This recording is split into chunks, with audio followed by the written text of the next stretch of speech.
50 హెక్టార్ల అడవిని కాపాడిన లేడీ టార్జాన్.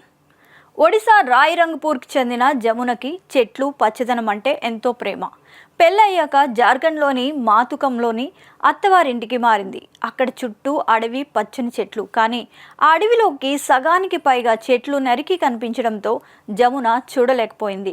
చెట్లను కాపాడాలనుకుని చెట్లను నరికితే మనకి ప్రమాదం అంటూ అవగాహన కల్పించడం మొదలుపెట్టారు. బాణాలు, కర్రలు, కత్తులు చేతపట్టి అడవికి కాపలాగా వెళ్ళేవారు. నక్సల్స్, మాఫియా వాళ్ళను అడ్డుకున్నారు. అప్పటికి జమున వయసు 18 సంవత్సరాలేట. ఆమెను చంపేస్తామని బెదిరించారు కూడా. అయినా వెనక్కి తగ్గలేదు.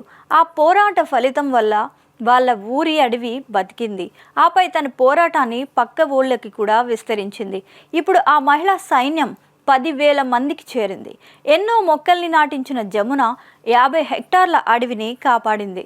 ఆమె ధైర్యానికి పద్మశ్రీ సహా దేశ విదేశీ అవార్డులు వరించాయి.